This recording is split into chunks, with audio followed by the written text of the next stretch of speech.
Subscribe کیجیے ہمارے channel نور رضا کو اور بیل آئیکن کو پریس کیجیے جس سے آپ کو ہماری نیو ویڈیو کی نوٹیفیکیشن ملتی رہے۔ دیکھو تجارت پڑھے لکھے لوگ کرتے ہیں، ان پڑھ بھی لوگ کرتے ہیں۔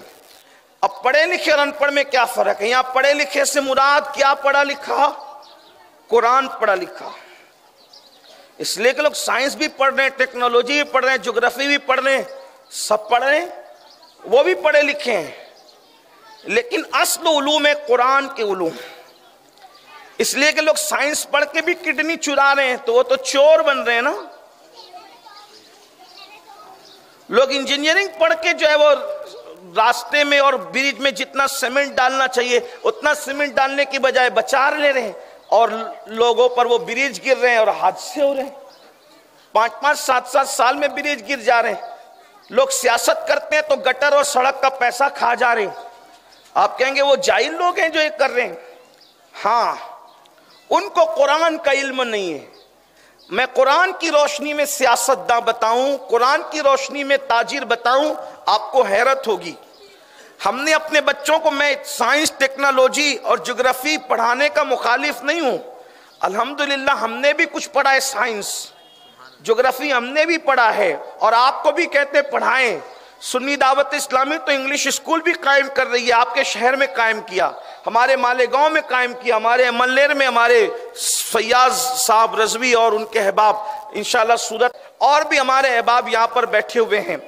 ہم دنیاوی علوم کے مخالف نہیں، لیکن آپ سے کہنا یہ چاہتے ہیں کہ سب پڑھانے سے پہلے، یعنی سب کی کتاب پڑھانے سے پہلے رب کی کتاب پڑھائیے اپنے بچوں کو، اور وہ بھی صحیح پڑھائیے اپنے بچوں کو۔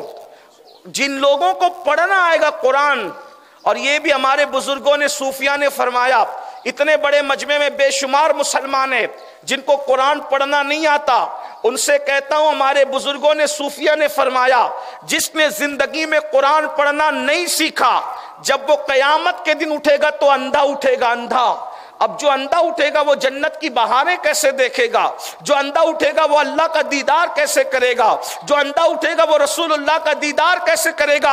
اے میرے مسلمان بھائی، تو نے کمپیوٹر کے لیے وقت نکالا، تو نے سائنس کے لیے وقت نکالا، تو نے ٹیکنالوجی کے لیے وقت نکالا، تو نے بائک سیکھنے کے لیے وقت نکالا، تو نے موبائل سیکھنے کے لیے وقت نکالا، اللہ کی کتاب سیکھنے کے لیے تو کب وقت نکالے گا؟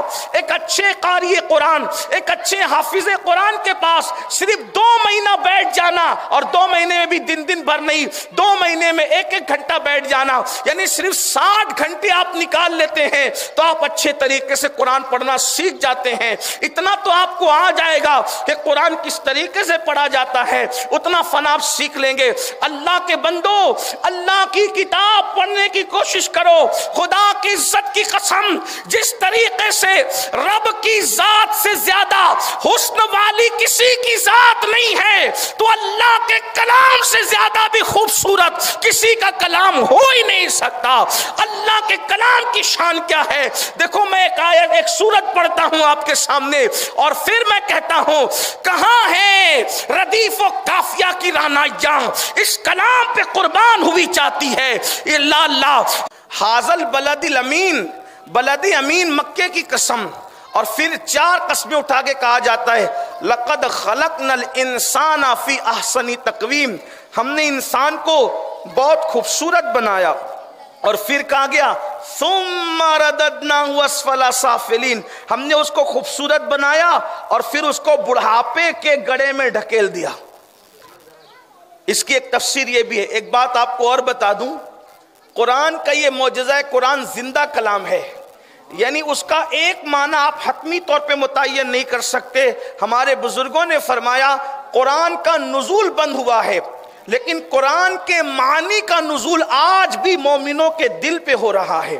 میں نے 3 زیتون، طور سینین، حاضل بلد الامین کی کا ترجمہ بیان کیا، اب اس کا دوسرا ترجمہ سنے، تفسیری ترجمہ۔ ولادت گاہ ابراہیم کی قسم، ولادت گاہ عیسیٰ کی قسم، ولادت گاہ موسیٰ کی قسم، اور ولادت گاہ محمد الرسول اللہ کی قسم۔ اب کون کہتا ہے کہ قرآن میں مولود نہیں ہے؟ یہ